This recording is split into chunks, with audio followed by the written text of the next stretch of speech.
I'm very happy to be a Valley girl, just like Sister Norma. As you heard, we're from the Rio Grande Valley, and many of you may know where that is. It's the southern tip of Texas. It's where Texas meets Mexico and the Gulf of Mexico. So it's the southernmost tip of Texas, and that's the context in which we'll be discussing the refugee efforts and the humanitarian relief that we're extending to these individuals. So Sister Norma, starting in June 2014, you began to coordinate the community efforts of those passing through the U.S. border at the southern tip of Texas for people seeking asylum in the U.S. As many remember this surge of refugees, we thought that this was going to be a temporary response, but instead it's become a long-term response. Can you tell us about those first days? You know, Claudina, right that first day, June the 9th of 2014, I remember getting a call asking me if I could help in organizing or responding to see how we could help these families that were at our bus station. And they needed help. They were people that have been processed by immigration already, and they had allowed to travel because they just didn't have the room to host me in those facilities. And so they were given permission for the family units, which are the children that came with mother or father, and to just drop them off at the bus station. And we had hundreds of them at the bus station in devastating conditions. And so people from the community wanted to do something to help them, but became very chaotic. It was difficult to help them and just drop off stuff for them. And so the bus station just says, get out of here, you know? And so I got this call and says, help us. And so I was coming out of my regular routine of my day. It was already about 5:30, 6. And so I said, sure. And I was driving to the bus station.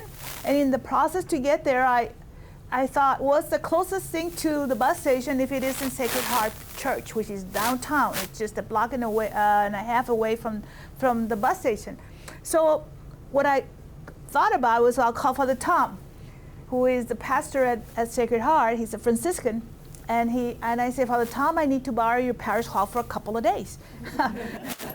I don't know that he knew or I knew what we were about to face, you know, this wave of immigrants just overwhelming the whole community, and so that's day one, and so he said yes without any thinking twice about it. When it was really something that a pastor of a parish can just say yes so readily before consulting their parish council or anybody else, you know. And so yes, he handed over his parish hall, and we took over, you know, and we created a humanitarian respite center from day one. You know, it was so fast and so quick how the whole place got organized with a response from the whole community, people, families. And I just, on my way there, I called a friend who is very involved with prayer and life workshops. And I said, Esperanza, please meet me at the parish hall at Sacred Heart. And what for, sister? And I say, I don't know yet, but just meet me there and call your friends, you know? And they called their friends, and the word got out through social media, and there where we were, you know, at Sacred Heart. And as we arrived, we went to get the families from the bus station, which were 200 individuals. It was a lot of people, you know, and in terrible, devastating conditions. And the families, they were scared. They're frightened. Excuse me, you want me to change mics? Keep going. Okay. So they weren't sure what to do, because, you know, you have people that have traveled for a long time from leaving their country, going through several countries, going through devastating conditions and a lot of abuse and things like this, that they were they're in a condition, frightened. And so just anybody say, hey, come with me, you know. There were people there trying to take advantage of them at that point as well. They were trying to kidnap them. They're trying to, here, I'll get you your money. Just tell them to call my phone, and I will get you this whatever you need. And they would just steal that money from them. And so it was very hard for them. So for anybody to go to them and say, come with me, I'll take you to get help, they didn't quite trust anyone. And so when they saw me, a nun, you know, the church, I represent the church. And so I say, we want to help you. Can you let us help you? And they came with us. and we took them to Sacred Heart, and we helped them. And so that's where it all started. And we were able to get everybody who wanted to help, which was everyone, and we're talking about, it doesn't matter whether you're Catholic, Presbyterian, Jewish, every single denomination, Catholic, church, evangelical, everyone just came together and said, we want to help. And we organized ourselves there at Parish Hall, and we started to help everybody with what we had, whatever we had. We didn't have showers, so we got little wipes, and start cleaning them, and so that they could get cleaned up, refreshed as best way. That very first day we got in, we had the city officials come in and ask, well, what are you doing, Sister Norma, And with all the volunteers that we had, and items of clothing and everything coming to the center in mountains of donations, mountains. Like that first 2 or 3 days, I had to say, stop, close the doors. And the mountains started to pile up outside of donations. I mean, you talk everything, water, snacks, everything. And so we had to partner with local food bank to get their warehouses to, everything can be sent over there, and we can be able to organize that way. That very first day, we had the city officials come over at night. It was late, because their days were like 5 in the morning until 1, 2 in the evening, late. It was nonstop. We were there. And he walks in and he says, Sister Norma, what are you doing here? And you had a whole parish hall filled with people, refugee families, children, volunteers, everybody working and doing and helping. Turned around and looked at everyone, turned back and looked at him, and I says, restoring human dignity. That's what we're doing. Amen. Amazing. That response just came from my heart. I guess a direct connection with the Holy Presence, Divine Presence. He didn't expect that answer. He was ready to kind of lay down the code of the city and tell me what I needed to do or not do. And I just threw off that whole part of him that he added to respond like a city official, and connected directly with his human sense of who he is as a person. And he turned around and tells me, Sister, if I had a little magic wand, what would this little magic wand do for you? Not that it's gonna do anything, He makes sure I do that. And I said, showers? That evening we had 8 portable showers. Oh. It was amazing. The transformation that shower did to the mothers, because it was mostly women with their children. And for them to go into a shower and let water just go through them, cleanse them, it was amazing, the transformation. When they walked in through the center, through those doors, with tears and just all that mud and dirt and just pain, and for them to go through the process of being welcomed, and volunteers caring for them, and then taking them to the shower and feeding them a nice warm soup.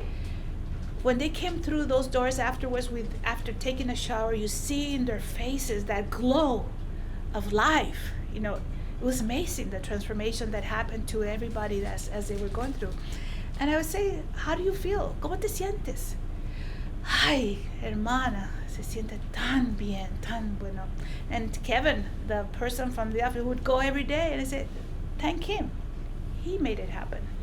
He would turn red, and he realized how important that was and how much he did just by making that happen. Those showers were magical, And so it was amazing how we all come together. And I even heard words from people from the county's emergency management person that says, you send that message to us directly, that what we needed to do here was a humanitarian response. It's not political. It's not nothing else. It's about responding to the care of a human being, and we want to be part of that.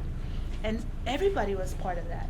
It doesn't matter whether you're Republican or Democrat, whether you were Catholic or Presbyterian, evangelical, or whoever you were. Everybody put in that best that said Catholic Charities disaster response, everyone, and had no problem doing that because it was not about one specific person or group. It was about us, a community saying yes and responding with an open heart to care for that person, that family, those children that needed our care. And that's what the beginning was all about. And so over these two years, how many immigrants, how many refugees do you believe have passed through the doors of the respite center? We've cleared over 37,000 persons that have gone through our center. Way over that already, yes. And from what countries have they come? Well, the people that are coming mostly from Central America, and mostly from Honduras, Guatemala, and Salvador. Those are the main three countries that of the people. But of course, we asked the Border Patrol how many different countries have, because we've had people from China, from Ukraine, from Cuba, Brazil, everywhere. 72 different countries have passed through the point of entry of McAllen. 72. That's quite an international point of entry, you know, to imagine that many countries coming through where we are, you know.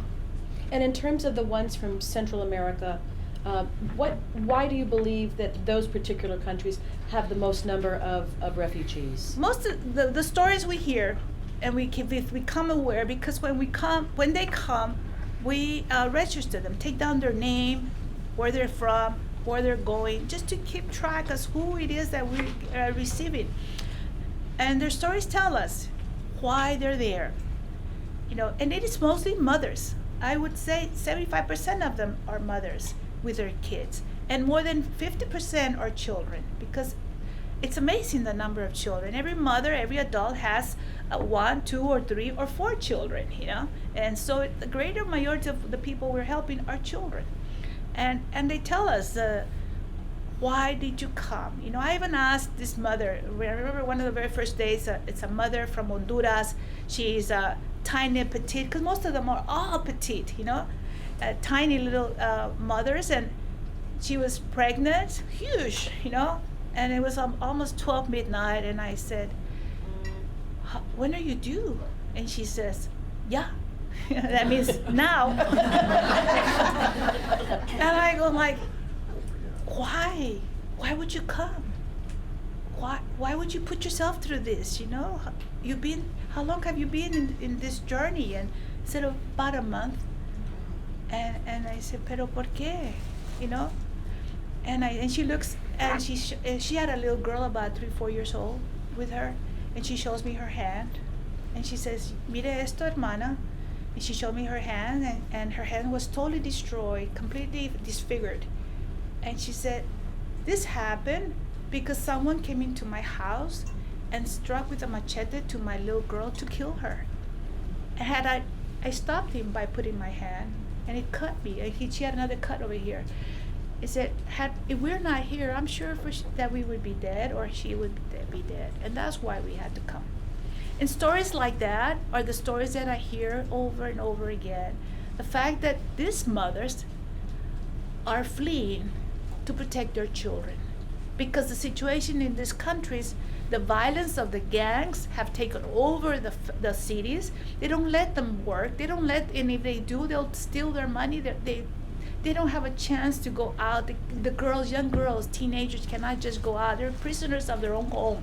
Because if they go out, they're going to be raped. They're going to be taken. You know, the children are being recruited to be taken by these gangs to be part of their organization. And so these are the stories we hear over and over again. It's impossible to live there, you know, and they'll do whatever to save their children, you know, and that's the reality of what's happening.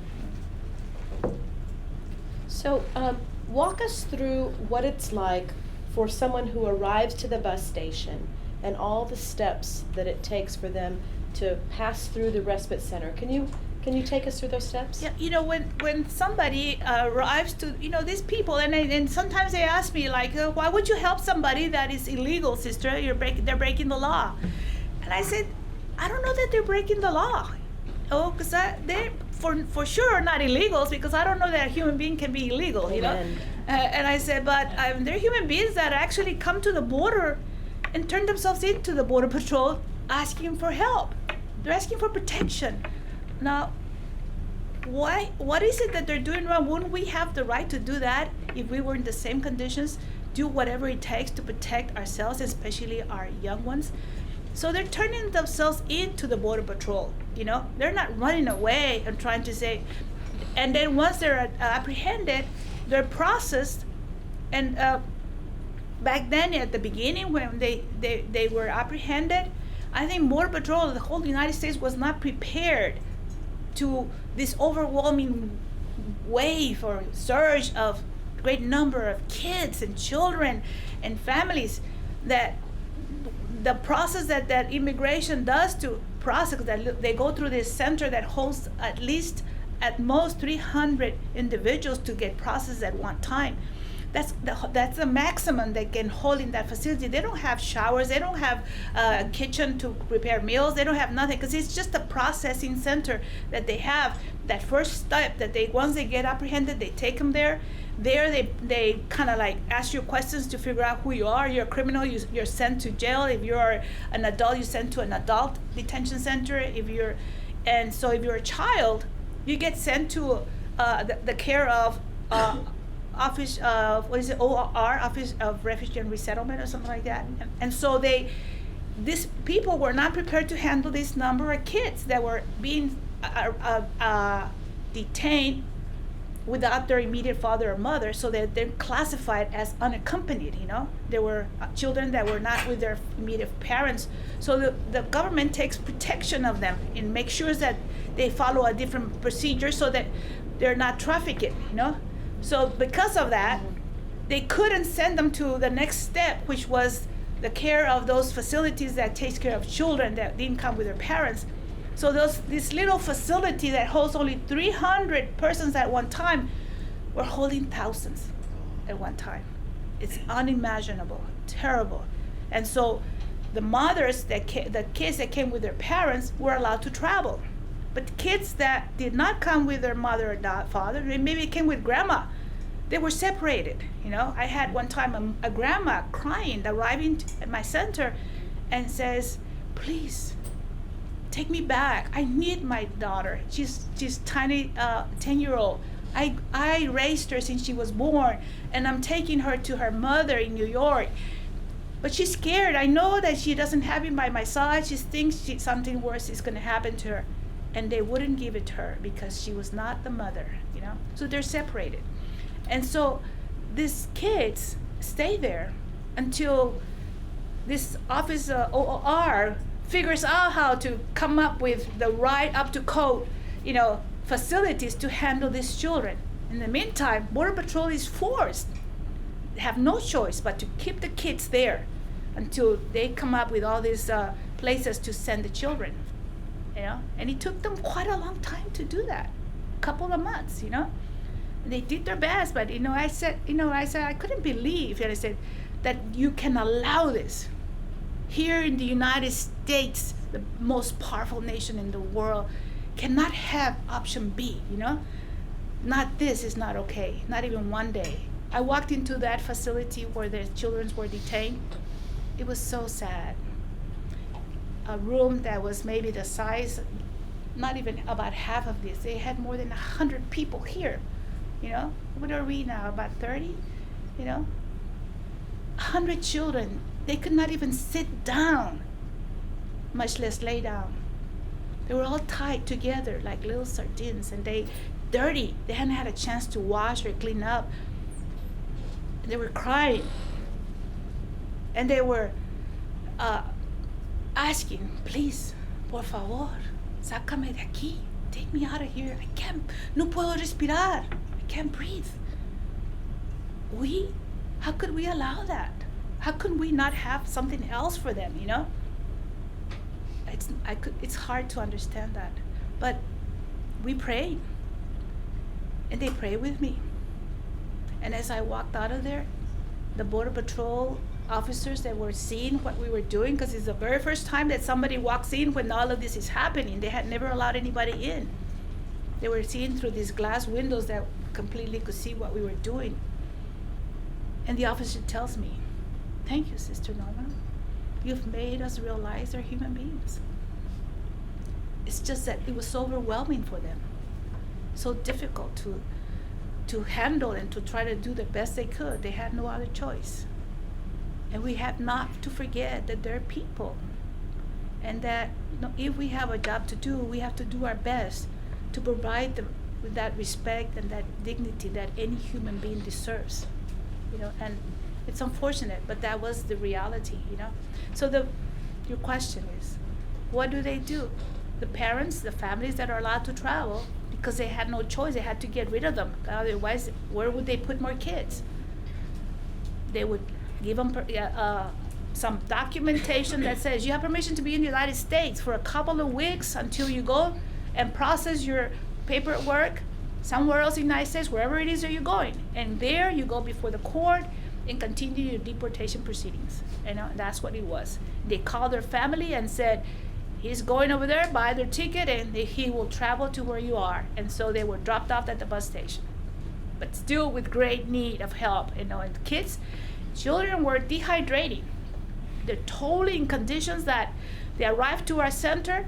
We had doctors that actually had mobile clinics, nurses, students, everybody organized day in and day out to make sure we responded with the care these families needed. And doctors would tell me, sister, this kid needs to be rushed to the hospital. He won't make it here. We had to rush them to the hospital, many of them, because they were dehydrating. They didn't have what it took to be able to re-nourish their bodies the way they needed. And so it's amazing the response of the community, of the whole city government, everybody there, 100%, even to this day, telling me, the mayor, sister, we will be there with you by your side with whatever you need from us. We will help and support the response that we're doing here to the families here that are coming to us. Okay? It's amazing, the response. I don't know if I answered your question. So I have had the privilege of visiting there, and so I know that when they arrive, something special happens when they walk in the door. Can you tell us about that? Well, when you go, and I have this person from Catholic Church, you say, join me at the beginning to help in the response. And Kim Burgo, who is part of the disaster response here in the United States, she said that when she visited these countries like Honduras, Guatemala, the people there welcome you and applaud when you arrive. And so they said, well, let's do that here. And so we did. So when the families are coming in from the bus station to Sacred Heart Parish Hall, as soon as they opened the doors to come in, all the volunteers lined up and we all applaud and called, bienvenidos, pásale, come on in. And you should see their faces when they cry of joy, of unbelief, how we are, for the very first time, they feel that welcome, that acceptance, the fact that they matter, and they're important. And they cry, and it's amazing. They will even kneel down and see the image of Our Lady, and they will make the sign of the cross as a sense of, thank you, God, that I am here. Thank you, God, that you are present. It's amazing. And I was sharing how that space has become holy ground because of that, the presence that they come with. They've been stripped of everything except their faith. Their faith is strong. And if you ask them, how could you come? No tenías miedo? No, weren't you scared? He said, I trust God. That's their answer. I trust God is with me. And the faith and the love and the care of the volunteers, it's amazing how they welcome them, how they care for them.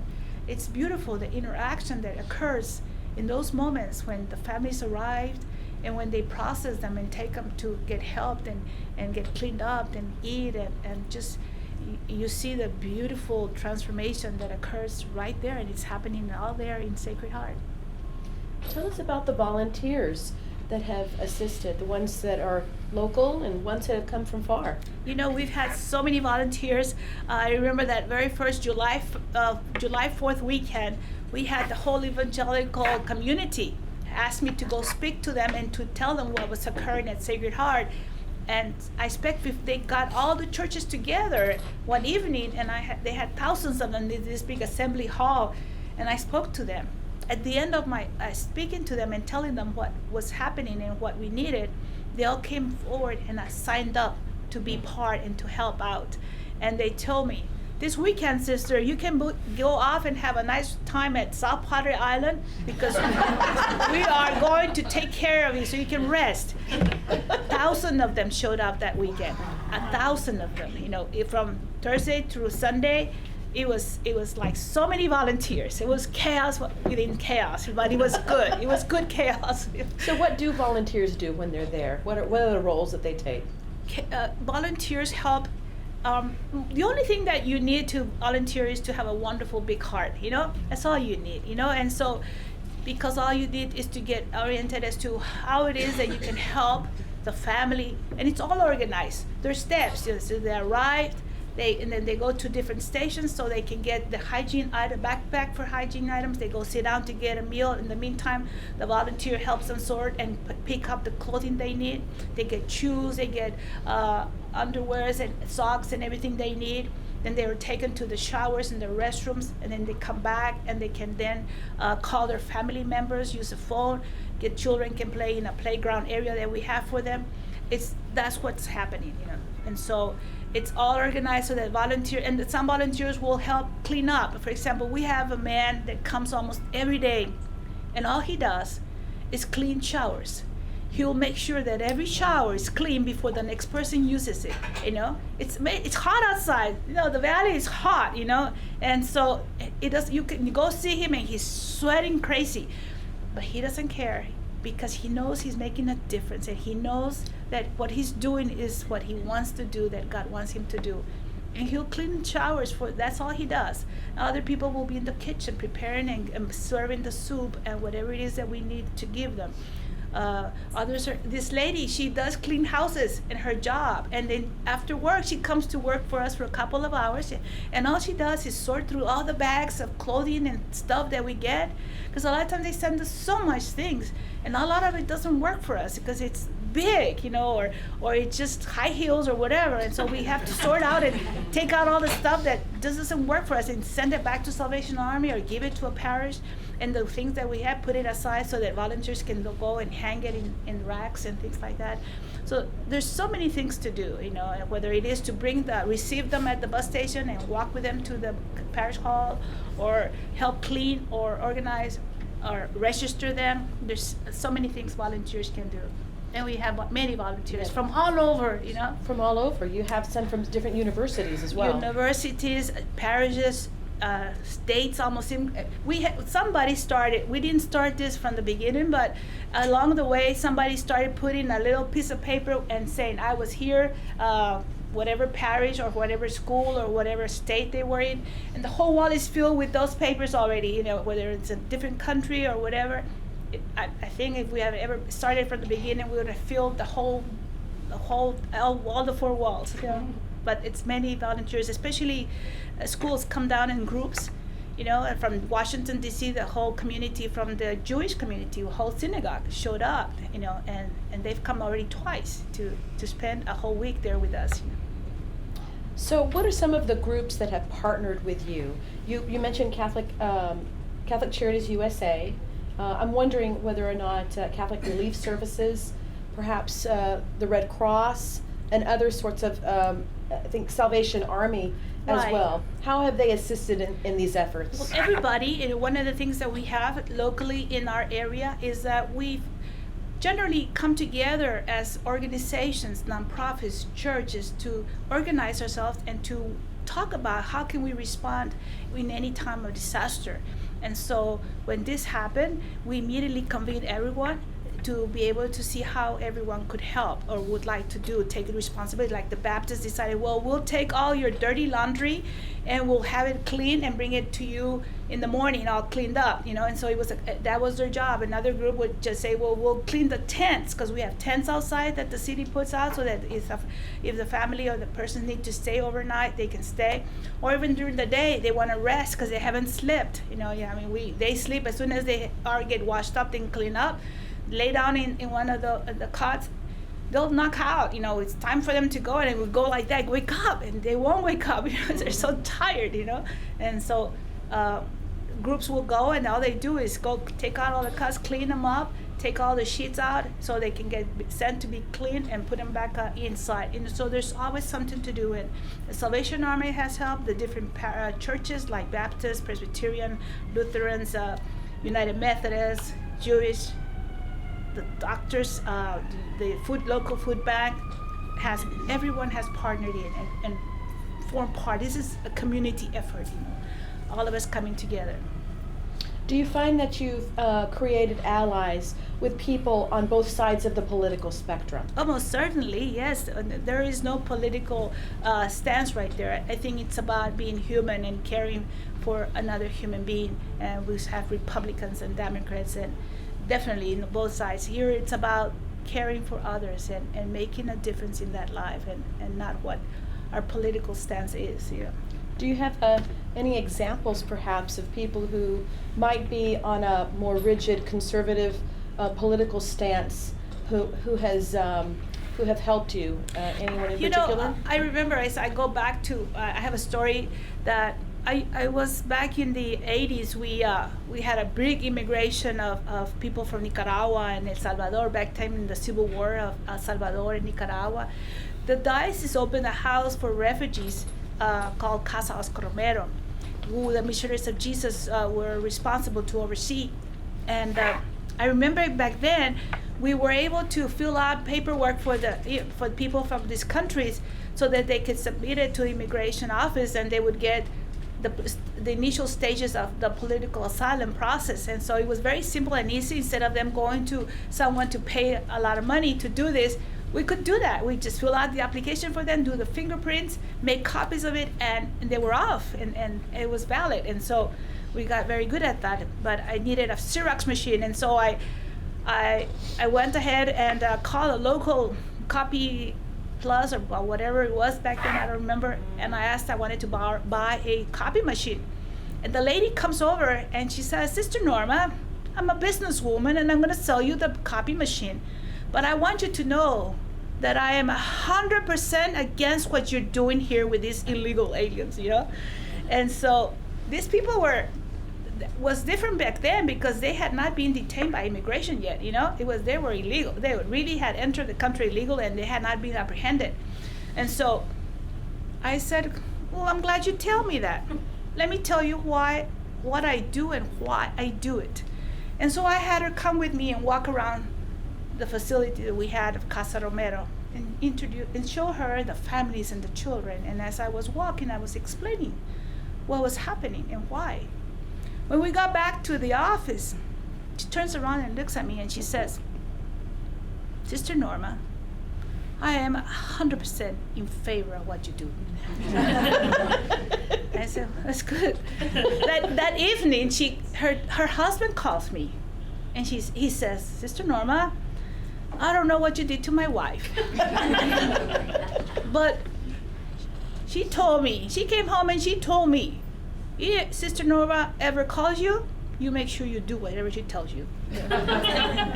So to answer your question, I think that those people that are against the whole idea of helping immigrant, a refugee, is because they have not seen. Because I believe that we are wired to help. We're the way God made us in a way that it's automatic. We help, just like anyone. Unfortunately, some of us may put ourselves into this bubble that keeps us from feeling and caring, because we're so hung up with our ideas of what's right and wrong and not what we know should be what we need to do, And so that's why I always invite everybody. If they tell me volunteers and they wanted me to organize myself so that we have schedules of how many volunteers we should have, I said, no, everybody comes. Whoever wants to come can come and help. I want them to see. I want them to be part of what is happening here right now. It doesn't matter how many we have, because it is important for everybody to see and to be part of something so historical that is occurring at the border in our country. Recently, you've spoken about a voice emerging within you around this topic, and that you see yourself as being a voice for the voiceless. Can you elaborate more about that? Yes, I with all this attention, especially the Holy Father to call me forward and to recognize what we're doing, make me realize, how everybody wants to hear what is happening. I come to realize that people are hearing it, and that it's important that I speak and that I let others see and know.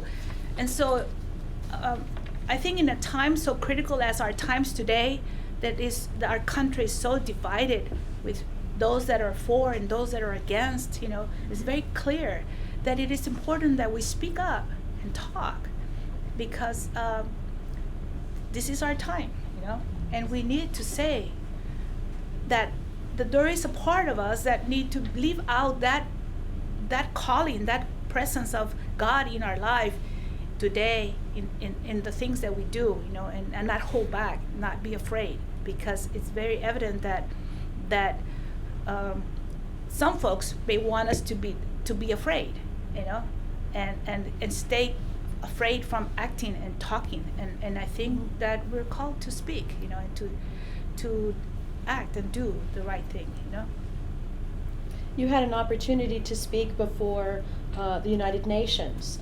Tell us a bit about what that topic was, and what did you voice to that group of people?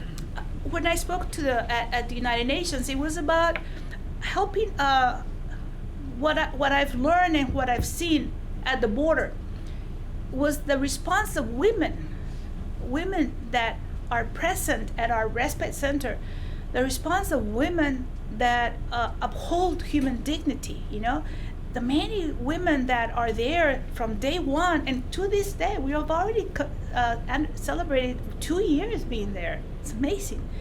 And they're there every single day, from the moment they came to say, I want to help, to this day, they're there. And it's like, for example, it's Sylvia Cardenas, who is a lady who is a retired registered nurse, school nurse, and she's there. She just celebrated her 80th birthday, and she doesn't fail. And she comes a couple of hours in the morning, a couple of hours in the afternoon, and she's very faithful, And just because she wants to be there for the mothers that need her care, and knows how to put that milk and those Pampers and everything that the mother needs in the care that she can do.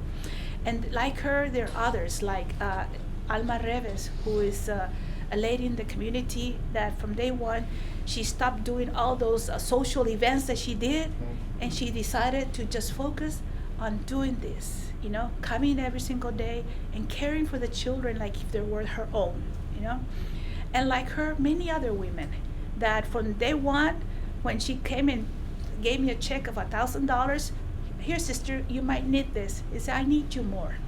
And thank you for the $1,000, but I need you more. And from that day, she stayed, and Herminia, she's still there, and she's there day after day. When she can, she goes back. People like them are women that uphold dignity, and show us that it is important that we make a difference in the life of those that need us, That's a great story. Miss Cardenas was my nurse, and I remember her always being a very gentle soul. And so I see those actions as signs of the corporal works of mercy that we were taught growing up in our Catholic faith. With this year of the Year of Mercy, how do you see the activities that are happening at the Respite Center and this whole effort for humanitarian efforts as being aligned with the Pope's call to a greater expression of mercy? Well, our Holy Father's visit to the United States, and especially to Mexico, is very clear. The message that he gives us when he arrives to Mexico and visits the hospital, the prisons, the immigrants, is showing us that we must be present to those that are discarded, that are told you're no good, and we want to get rid of, and showing them that they matter. you know. And I think that his way of showing us that it is mercy that we must have, you know, in our response, in our everyday response, wherever we are. And he's leading the way, you know, not afraid to show that, you know. And so I think that what we do with the immigrants and how we welcome them and how we go our way to be present to them is truly living out, welcoming the stranger, feeding the hungry, and dressing the naked, you know, caring for them, and all that our scripture tells us that we must do, you know. And I don't know any better way to be merciful, you know, and giving of ourselves to do that. Absolutely. Well, we have an image behind you, Sister Norma, that I'd like to focus on for a bit. As you can see, it's a Central American version of a Madonna and child, a mother and child. Can you tell us about this image and how this painting came to be? You know, when I see this, I almost cry because it takes me back to that moment when I saw this mom with her child sitting there at our respite center in one of the tables ready to get fed.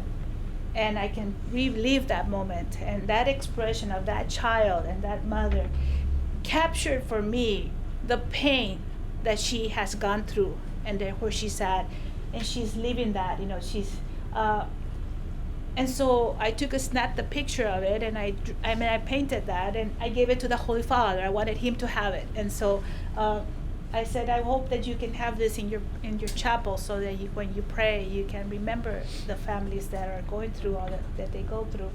And that's what, she's a lady from Honduras with her child, and his name is Tomas. Yes. Oh, look at that. And so here, That's when I met him. in the last segment of our conversation, our interview, there'll be an opportunity for questions and answers. I wanted to bring you back to what happened this past fall and late in the summer when 2020 interviewed you, as well as a group here in Chicago. You may have known about that, and then one in Los Angeles. So it happened virtually. It was a virtual audience with the Pope for 3 different locations here in the United States. What a surprise. I know that anyone would want to be there right at that moment, right? It's amazing how special and wonderful it was to know that the Holy Father knows you and wants to meet you and wants to recognizes the work that it has been done, you know, and the amazing presence that if he knew about what we were doing there at Sacred Heart, and all the wonderful work that so many volunteers were there, and I wanted him to know that parish church was filled with people that were doing extraordinary work, and he made it evident that he knew about it, you know, and for him to say how important it was to let us religious know that he supported us, you know, and he was with us. It was amazing. It was a turning point in history, right? And the media picked it up right away and interviewed me and says, "Do you realize what just happened, Sister Norma? Do you know what the Holy Father just told you?" It is amazing, you know. They wanted to make sure that, you know, it's something historical here that what just happened, you know. You know, he is recognizing all religious in the United States through you, you know. How wonderful is that, you know? I think that it's great that we are a very important pillar of the church, you know, and that it was wonderful what he did, you know, in making sure that we go forward and continue to do that, you know. And so it was a great moment in life. Amen. Amen. Well, this concludes the interview portion of our time together, and so I'm very happy to hear your questions. I'm going to repeat your question just in case others don't hear it, and invite Sister Norma to respond directly to you in the group. So who has a question at this time? Yes, ma'am. I'm wondering what happens to the refugees once they leave the center. Yes. Did everybody hear the question? What happens to the refugees when they leave the center? When they arrived, they will then be taken back to the bus station, and they travel to any point where they're going in the United States. Most of them are going to the East Coast, the great majority of them, but they actually go everywhere, okay? And when they arrive there, they must show up to the immigration office and start their process before the court. And they have to go before a court so the judge can decide whether they can stay in the country or they deported back to their country. You know, a great number of them get deported. Okay, they must have legal representation. If they don't, zero of them will stay. Okay, all of them will go back if they don't have legal representation. Out of those that get legal representation, when they show up to court, 80% get to stay. It's a big percentage of those that are able to stay and continue being here, trying to hopefully getting political asylum. Okay, but that's the process that goes. And a great effort is done to deport them quickly. That's called expedited deportation, you know, where they go quickly to, they don't know, they go before the court immediately. Some of them now, many of them are not released like they started doing at the beginning.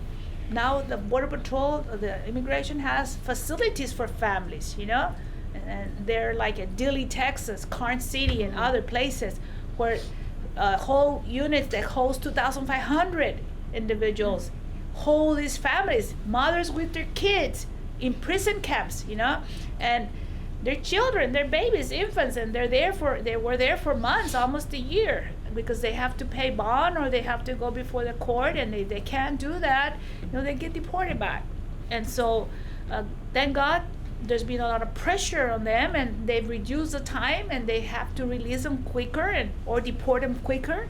And so the time there is much less than the 7-8 months that they were from initially at the beginning when they started. But for the most part, they need to show the fear for their lives in their country, and if they're not able to answer correctly, well, they get deported right away. Many do.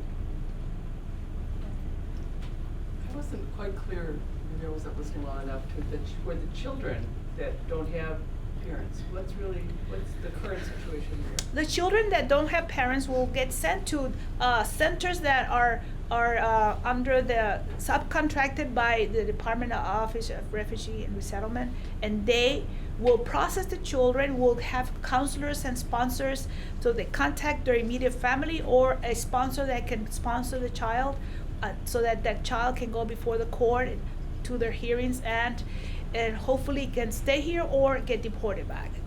Both things can happen to the child, you know. But don't they need some transition to the way yours place works?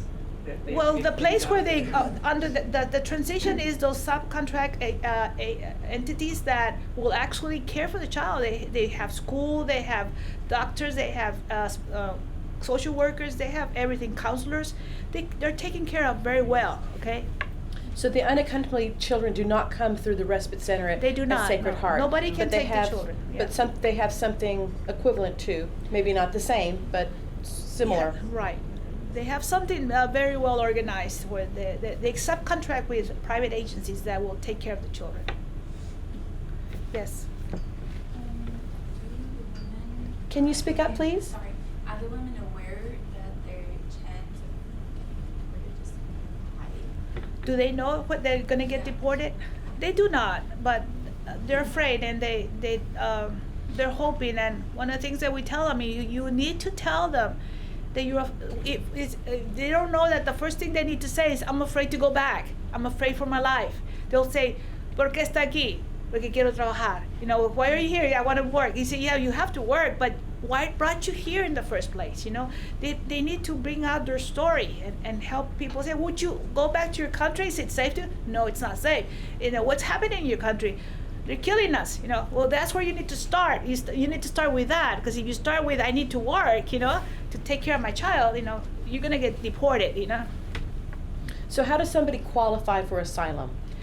Well, it's a very complicated, because the definition of asylum, it's a it's not up to date, and violence for gangs is not part of the equation of asylum, and so you need to have good legal representation to show the fear for your lives that equals having political asylum in this country. Because if you just start with gangs and things like that, I know that you're going to get political asylum.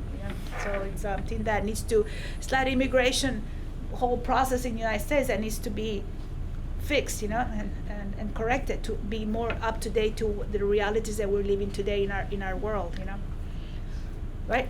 Yes, ma'am. Depending on where the families are sent, you say they need legal representation, but how can do you have conduits of numbers of lawyers that are in those places, or how do they get that legal? Right. It's really up to local efforts that are organized to do that. And there are national efforts like Clinic, Raíces, that are organizations that are doing their best to reach out to these families. And they actually go to centers like family detention centers and organize themselves in areas that are in the different big cities. But they need volunteers, they need people, they train people to help them. And so contacting them would definitely be a good way of how do you help and how can you organize to help in that way. Especially Clinic is one of the biggest national organizations in Washington, D.C. that is doing a great effort to do that, Well, Sister Norma, maybe this question might come up, but these people are all Chicagoans or in the Chicagoland area. If any of them are involved in organizations that could help or they personally want to help, what would you say to somebody who says, I live in Chicago, how can I help this cause? Well, for sure, I would say one organization you can contact is Catholic Charities. I'm sure they may be in contact with what things you could do. Or the other thing is contact national organizations that are doing something so that you can tell them what is happening here in our area in Chicago. I know for a fact Immigration, Homeland Security has put out a pilot program and has selected Chicago as one of the major cities where folks that are being released from their custody and allowed to travel. There are 5 cities in the United States that were selected as a pilot program where they would do case management process instead of detention. Instead of detaining the family, they're allowing them to travel and follow up with a case management process. And you want to say something about that? Unfortunately, that's true, but the group that they subcontracted with here in Chicago is the GEO group, which is the for-profit prison corporation. And their process is to slap on an ankle monitor on the person. And that ankle monitor will speak to you, telling you you have a court date in such and such a time, so you might be riding the bus, and this is the message comes across to you. You have to be at a certain location one day a week for them to come and check with you, and then you have to go and report. It's not ideal, it's better than being in detention, but there are other wonderful organizations that apply for the same grant, that have houses of hospitality, that have case management. Wonderful. But because GEO underbid, they got the contract with the government. That's very true. It's unfortunate and definitely not ideal, but it's better than having them detained at the detention centers, which is devastating to have them at the detention centers. And so GEO is the ones that run the detention centers as well. In the family detention centers, they're running like a prison, and so no matter how you look at it, and they want to make it like child care facilities, they're not. They are prison and federally run organizations that operate that way. And so unfortunately GEO got it, but it is an alternative to detention. So, and they do wear that ankle bracelet. The families that we receive have the ankle bracelet, and it's horrible for the families. They feel like prisoners, criminals, and they feel horrible that they have to wear this horrible big ankle bracelet, but they're allowed to travel. They're not detained, and so unfortunately that's how it is. And so that Chicago is one of those cities that people that are coming here and then are followed up to make sure that these families can continue to show up to court and be able to integrate in the community through this program. And so that's how it is. Yeah. But if you'd like to help, I would call either clinic or USCCB, offices. If you need those information, I can definitely give you that contact information if you want it. Okay. What is GEO? Geo. It's a for-profit prison corporation, so the government, they subcontract with the government, and then for every person they have in detention, or for every person that they have in their program, they get money. So they're making money off the backs of immigrants and the misery of others. In Chicago, there's another wonderful organization called National Immigrant Justice Center, which provides pro bono work for immigrants. And there's also Taller de Jose. I believe that you could probably speak to that. There's also the Interfaith Committee for Detained Immigrants. So there's a wonderful group of people in Chicago working with immigrants on a number of issues. So that's great. All those contacts information would be wonderful. I just want to say something about GEO. They've been cited for violating human rights. One of their prisoners even died because of them not taking care of them. So it is not a good company, but they're making lots of money on the backs of these families. Most certainly, yes. And the best thing to do is to report it, Yep. and so that we cannot let them get away with it. Are there any other questions? Could you repeat the name of that organization, the National? National Immigrant Justice Center, which is part of Heartland Alliance, and they also, Heartland Alliance is the group that subcontracts with ORR to provide these. There's 9 centers for unaccompanied children in the Chicago area. And as Sister Norma said, in these centers, these children are very well cared for. If they don't find a family, or if they can't find foster care for these children, on their 18th birthday, ICE comes and handcuffs them and takes them to adult detention. And that happens practically every day. Well, as you can see, there are many challenges in this humanitarian relief effort. And I want to close, Sister Norma, with asking you, what is the bright light? What is the ray of hope that you see in this work? Or what is it what are the resources within you that you draw upon to keep your spirit afloat? It's a bittersweet whole, all this that is happening, and all the recognitions and awards. It's out of the suffering of so many people that come to this country and that are here and that we are responding to care for them. But every day that I see a mother that I was able to help and that I was able to make a difference in their life, I can go to bed and say, thank you, God, for giving me the opportunity to make a difference in that person's life. And I think that that's the ray of hope that I feel, that every person that does something to help and reach out to make a difference in the life of somebody, that's what keeps us going, and that's what makes us realize that we're doing the right thing. And so just do what you know you have in your heart you have to do. Thank you.